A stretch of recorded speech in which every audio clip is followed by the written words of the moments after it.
ونفسه ووصينا الإنسان بوالديه إحسانا حملته أمه كرها ووضعته كرها وحمله وفصاله 30 شهرا حتى إذا بلغ أشده وبلغ 40 سنة قال رب أوزعني أن أشكر نعمتك التي أنعمت علي وعلى والدي وأن أعمل صالحا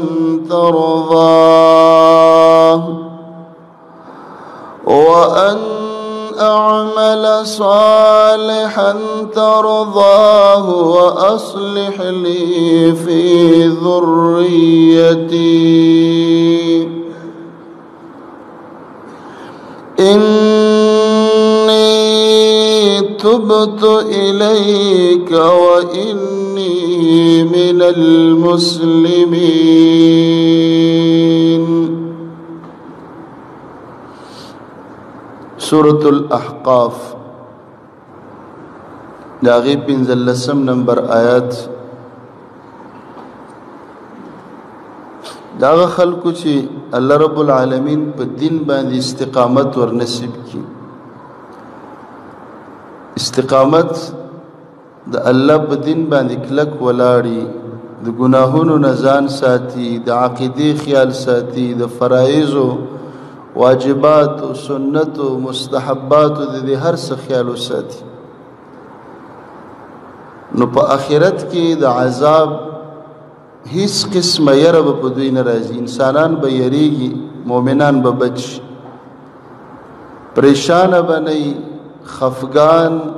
او د غم نه به الله بچ کی. دا به جنت ته داخل شي داسې خلک. ولې عملونه یې ښایسته و، دنیا کې ځان ستړی کړی و، ځان خواري کړې وه، بدن یې د الله دپاره استعمال کړی و. اوس الله رب العالمین د یو بل نیکمل انسان چې استقامت والا دی د هغه حال بیانوي چې استقامت څه ته وایي. استقامت دې ته وایي چې د الله د دین په باره کې مور او پلار، خپلوان، مشران، کشران د هیچا خبره ونه منلی شي،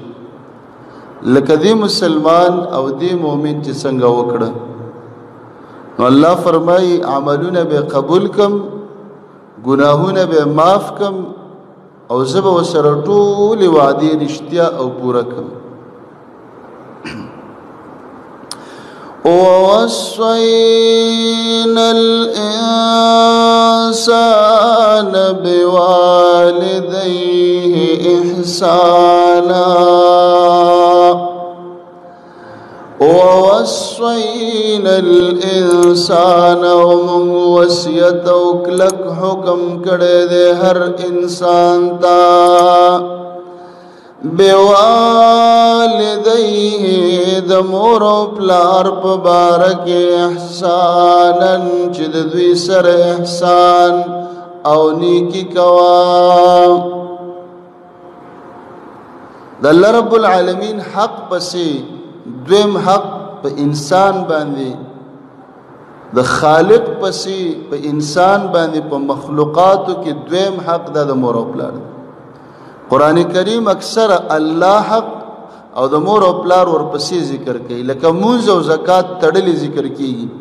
نو مور او پلار د الله د حق پسې دویم نمبر راځي. بل ځکه الله فرمایي وقضى ربك ألا تعبدوا إلا إياه. دا اللہ فیصل وری اللہ فرمائی صرف زما عبادت بکوئی. نو فوراً سے فرمائی وبالوالدین احسانا.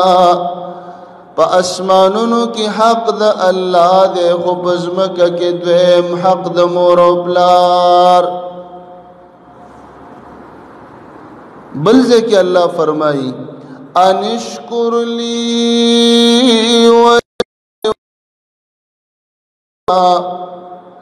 انسان زمابم شکر ادا کے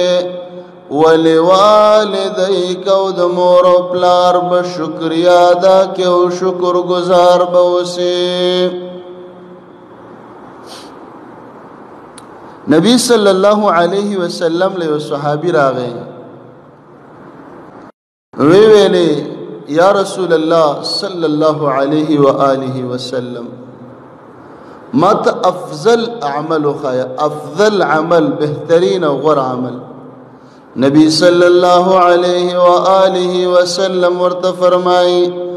افضل الاعمال الصلاة لوقتها. فعملونو کی بہتر عمل دادے منز پخپل ٹیم و پا وقت سرکوا. بیا ورت فرمائی والجہاد فی سبیل اللہ. منز گزاریا جہاد فی سبیل اللہ کوا. نو د منزو عمر ثواب او د جہاد عمر ثواب دادے د مور او پلار سر احسان کوا. دا غور عمل نے. اللہ رب العالمین فرمائی ووصینا زمانگ وصیت تے.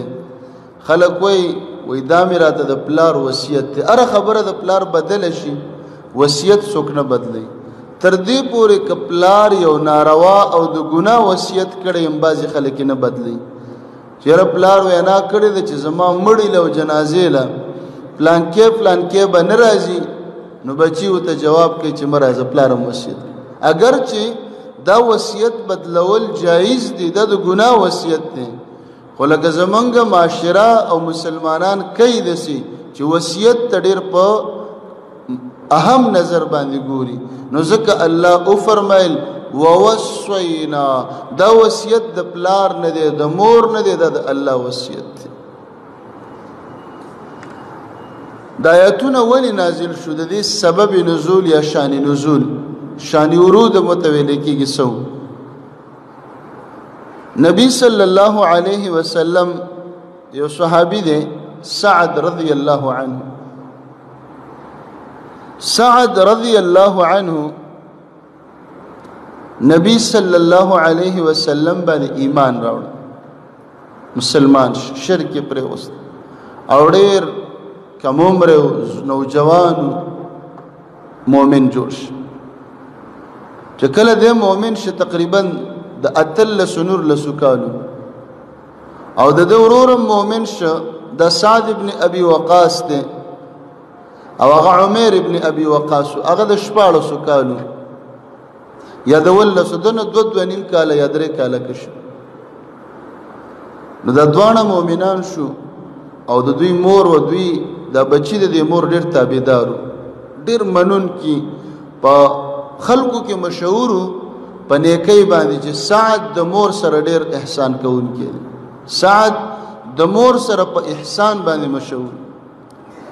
مور په ډېر خواري وکړله او ته ویل چې بچی دا پیغمبر پرې دا زوړ دین دی ولی پرې غوستو او خبرو پس روان شو نوې دین دی او دا دی وغلی او ډېر خواري په وکړله. چونه شولا سعد رضی الله عنه بوته موري زبتا په خپل وګو په ملا باندې ګرځوم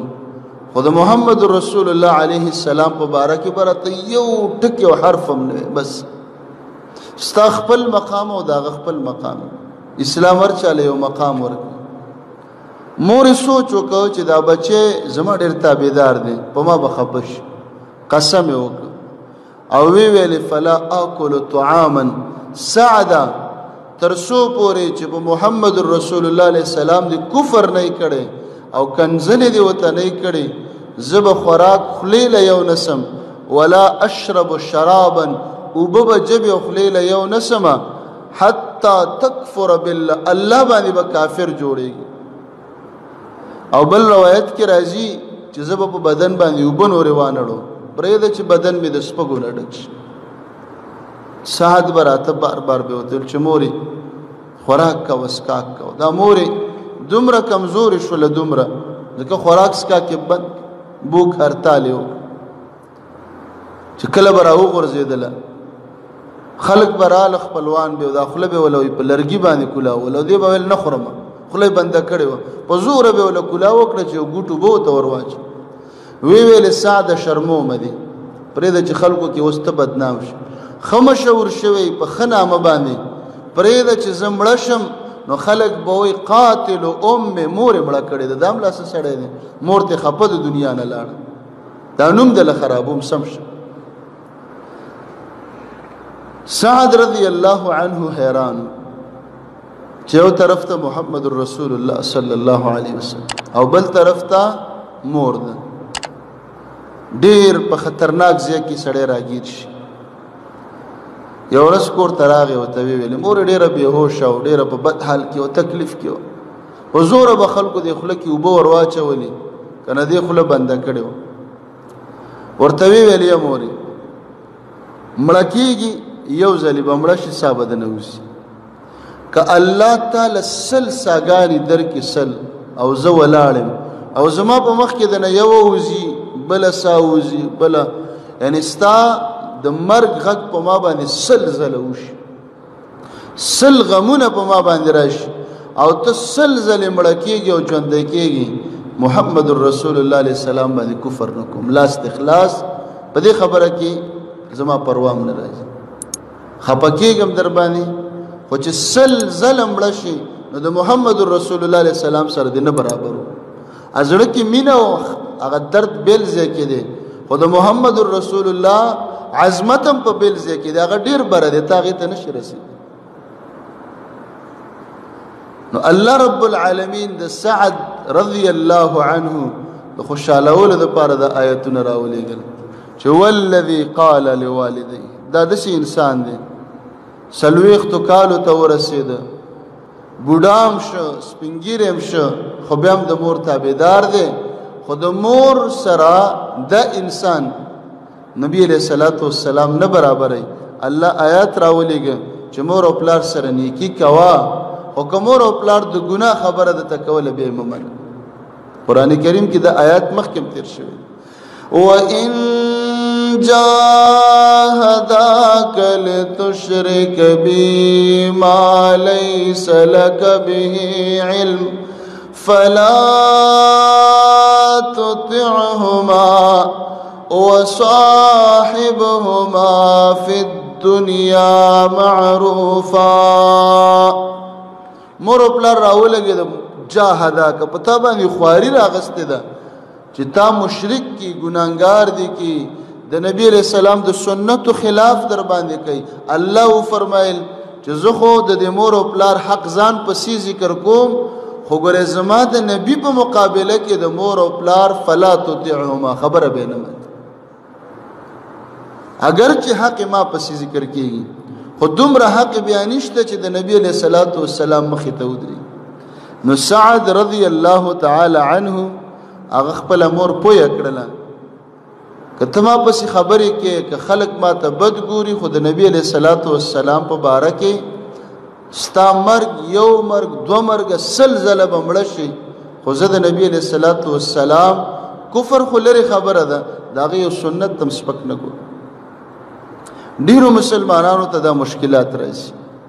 پرون کابل پرون ماته یو کس ټلیفون کو د ابټابات نه او داغه خپلوان دلته په خور کې وسی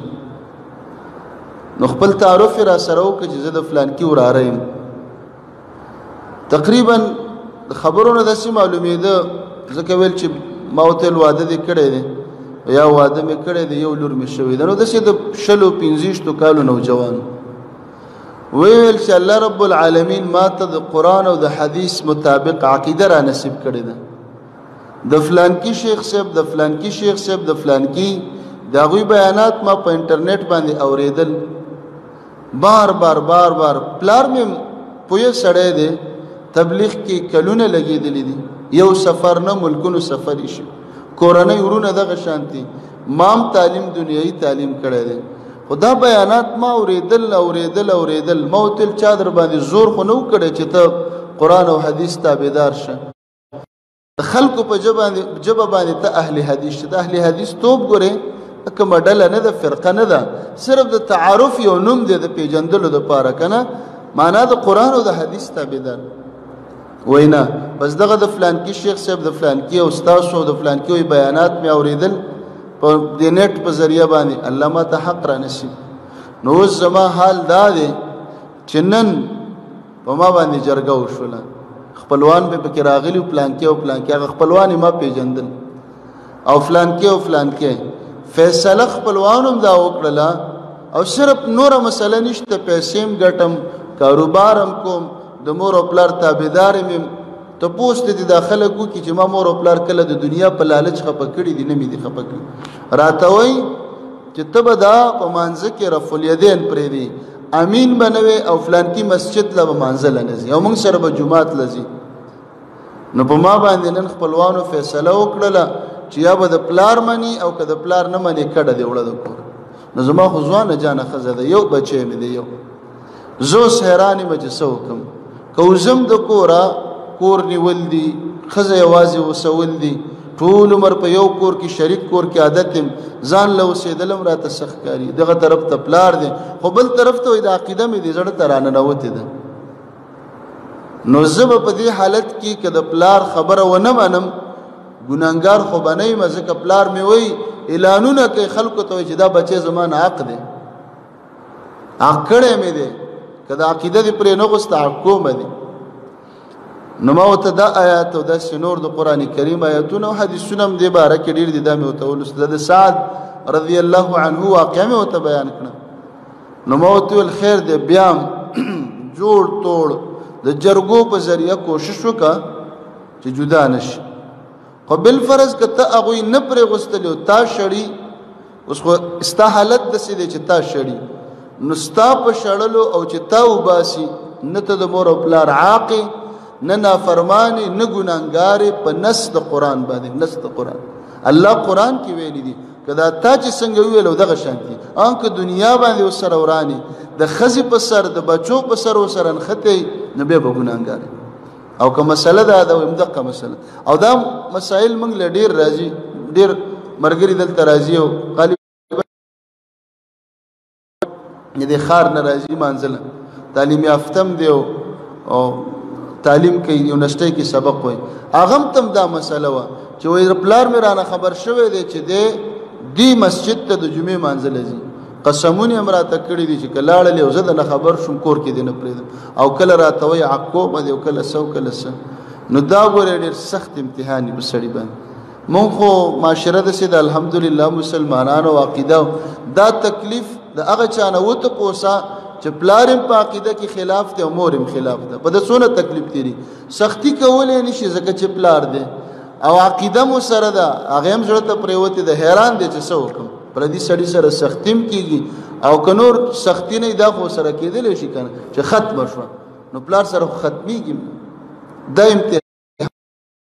ابراهیم علیه السلام تېر کړی،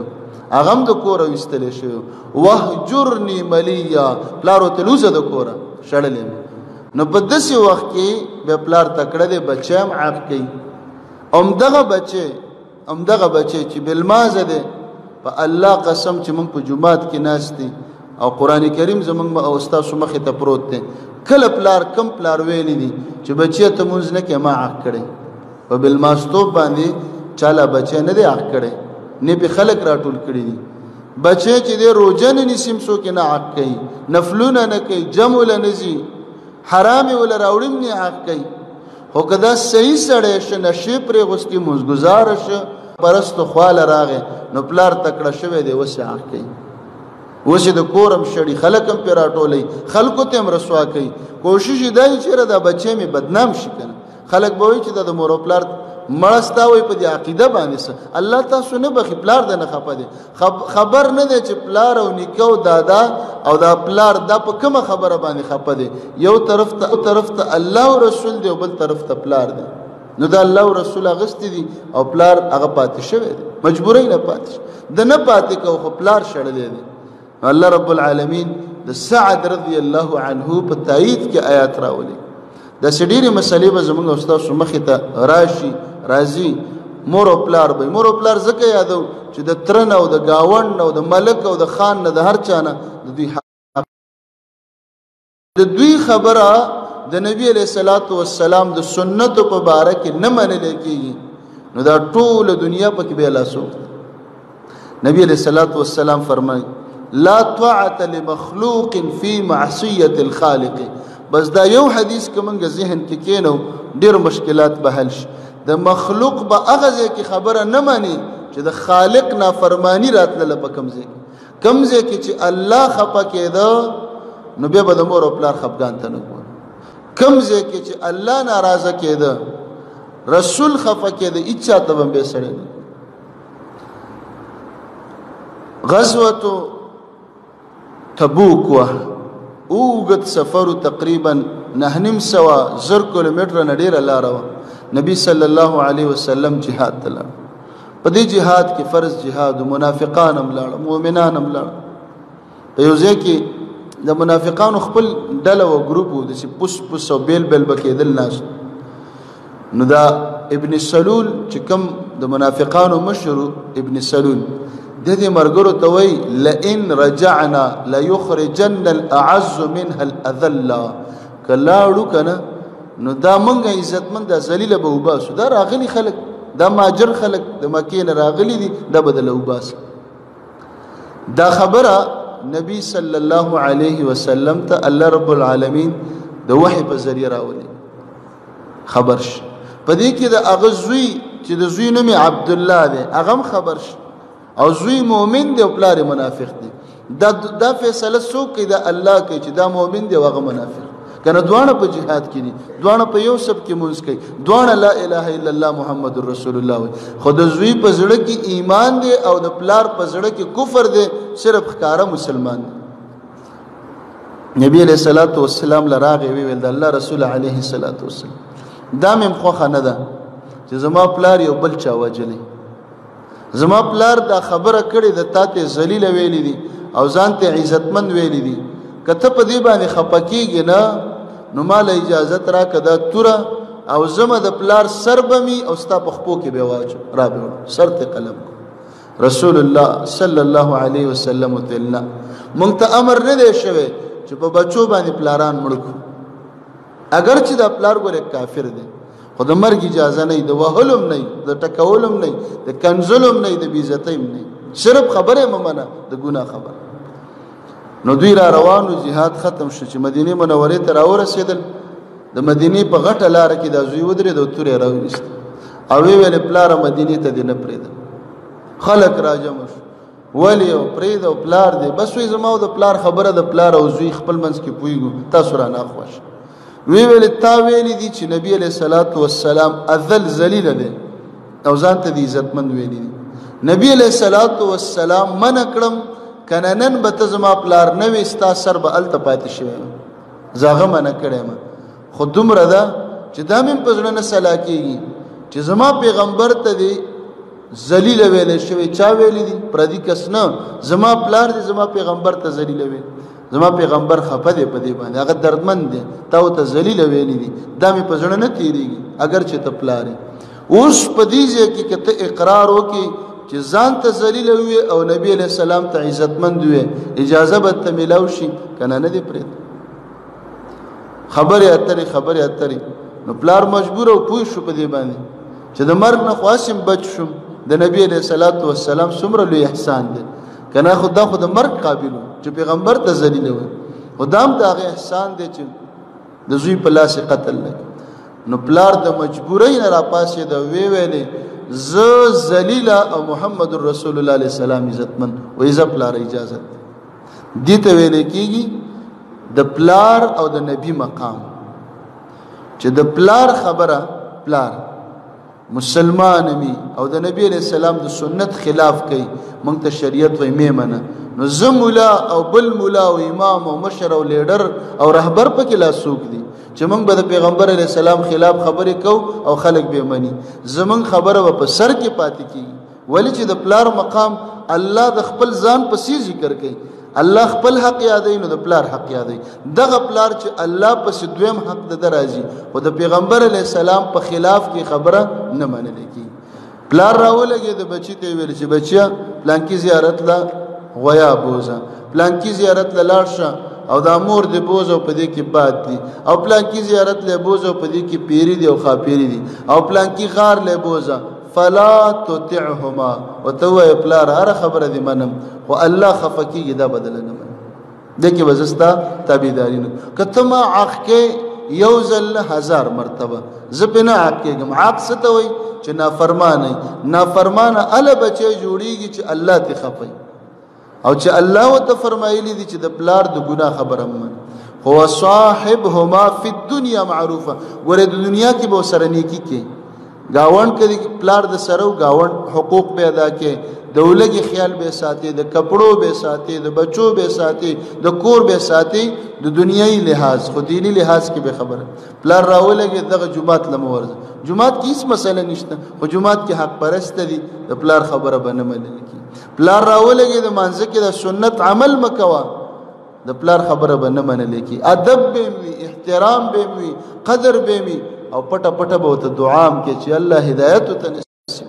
هدایت ته نصیب کړي د ټولو اول حق بد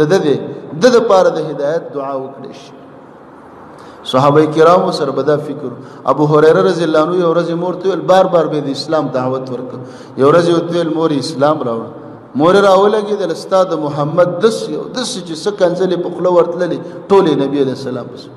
سره وته نو مور وا گزارم په نشي کولې نبی عليه السلام لراغه په جړه د الله رسول عليه الصلاه والسلام ما خپل مور تستا ذکر وک فاسمعتني فيك ما ته دې خبره وکړه چې زی ویل نش ستا په بارک جاړم په دې خبره باندې اے د الله پیغمبر ته لګه دعا وکړه چې الله زما دې مور ته هدایت نصیب کړي وای نبی علیہ السلام اللهم اهدي ابي هريره یا الله د ابو هريره مور ته هدایت وکړي وای زه چې راوتلم وای زما یقین چې د نبی علیہ السلام دعا قبليږي دې ته یقین وای راوته په کم شان دي مور پیغمبر ته کنځلې کړې دي خو چې نبی علیہ السلام دعا کړې ده د دومره یقین دی چې دا به ایمان راوړي وای کوړ ته چلاړم ورسېدلم دغه خو څه وخت تیر شوی دی ګنټه دوه چلاړم دروازه بند دروازه چې مې واله وای مور مې راته ویلې دروازه مې وټکول چې بزې ودرېږه لک صبر وای فسمعت خسخضه الماء د ابو شړاره مې واورید چې وب انسان په ځان باندې اړای وای مور مې دغه دی چې غسل وکړو وای هغه غټلو پټاغه برقته پاتې شي وړلو پټه را په سر کړي د پمنډه دروازې لراله او ویلې اشهد ان لا اله الا الله واشهد ان محمدا عبده ورسوله بس جړه وراغله بیا نبی علیہ السلام لرالم په جړه باندې ولی جاړي ابو هريره اې د الله رسول عليه السلام مخکې می جړلې مور می کافر وا اوس جړه په دې باندې راځي چې الله ست دعا قبول کړله او مور می مسلمان شو نو مور او پلار دعوت فکر رمضان سره ساتي عقیده وت الله نه د نصیب کړي 50 کال شپه ته کال په خبره تیر کړي دي د ذهن راړول ډیر خواري غواړي ډیر مهنت غواړي سختي وسره مکو دعا ولو غواړه د پاره یو سوچ په تهجد وکا صلات حاجت وکا چې الله زما د پلار ته هدایت ته ګوره چې الله د هدایت دروازې کولاوي کړي نو د دې د وجنه شیخ القرآن محمد طاهر رحمه الله به فرمایل و چې د 50 شپېتونه اوریدلی هغه باندې ډیر مهنت مکوي ځکه د خلک خبره ډیره زر نه مني 50 کاله او شپېته کاله د په یو رواج کې تیر شي نو دا بیا وای کنه ولی دا ګیره وای مونږه سنور ته نه د سپینه کړي څه د سپینه کړي هم دې رواج کې د سپینه کړي اوس د در اړول سخت بیا پلار دې سخت او سره ویلم نشي تیز مو سره نشي کولای چالاکی مو سره نه کیږي ځکه په قاری کې توي ته خو ما نه پیدا ما سره اوس خبرې کی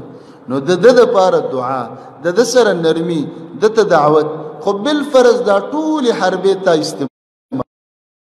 کړ دعوت او ته ناکام وي او د پلار تابعداري دي د نبی علیہ السلام په خلاف کې نه کوله سنت ته د قتل نه تعاق نه نافرمان او نه ګناهګار په دې کې هیڅ ګناه پتا باندې نه راځي دا ته پوس پستا د پلار نه کیږي تا نه بنه کیږي دغه شانت پلار راولږي بچی ته کور ته ټي وی راوړه کنه نه دی بخم پلان کې د ګناهکارو ک پلان کې ډیر ګناهونه دي زموږ معاشره کې ډیر ګناهونه داسې دي چې بچو ته پلاران خې لګي پلار ولا کور ته ټي وی راوړي کله دته وای چې ته راوړه پلار په حرام خوري یا دې حرام پسیلېږي دته وای چې شابه د چا کندر رو او د چا کور روان که هماله پیسې راوړه دا خبره ممنه دا د ګناه خبره ده فلا تطعهم حملته امه کرها بار کړو دلر مور د په تکلیف سرا ووضعته کرها او ویزیگو پیدای کدلر په تکلیف سرا نیکی خو زکه وکوا خاص کر مور پکې خاص کړه ولی د مور حق زمنګ په دین کې په منګ باندې د پلار نه زیات دی نبی علیہ الصلوۃ والسلام له یو کس راغی من احق الناس بصحبتي چا سره خو وخت تیر کم نیکی چا سره نبی علیہ الصلوۃ والسلام ورته فرمای امک مور سره وای بیا د مور سره وای بیا د مور سره وای بیا د پلار سره یعنی درې زله په درې چند باندې د مور حق زیات دی ولی زیات دی حملته امه کرها ته چې کله د مور په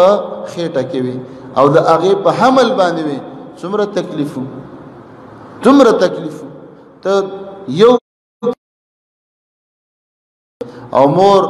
ستا وزن برداشت کړي په دغه وخت کې مور کمزوري کیږي ورځ په ورځ ولې چې کم خوراک هغه خوري مور له طاقت نه ور کوي د خوراک بچیلم ور روان دي د نوم په ذریعہ باندې نو مور کمزورم د حملم دی او به خاص کر په اخیری میاشت او په اخیری ورځ شپه کې څومره تکلیف یې ته څومره تکلیف پاغه بیا ووضعته کرها پیدایش ته وګوره که خپل پیدایش ته نه دی لیدل د بچو خو دی لیدل خپل زنانه خو دی ولید چې دا غینه الله رب العالمین اغه له بچی څنګه ورکه څومره تکلیفي څومره امتحاني نو دا تکلیفونه مخه تکا او مور سره نیکی کوا نو سعد رضی الله عنه ته الله رب العالمین د مور د نیکی او فرمایل خدا خبرم پکې رااله چې سعد رضی الله عنه نه فرمانه ده نه د مور عاق ده او نه په دې باندې د مور ګناګار جوړيږي ولی مور د نبی علیہ السلام خلاف مور د سنت خلاف خبره کوي میمنه پلار کوي ارسو کې چې کوي آیاتونو کې بیا بحثونه او خبري وګدي دی هغه بل درس کې ان شاء الله بیان شي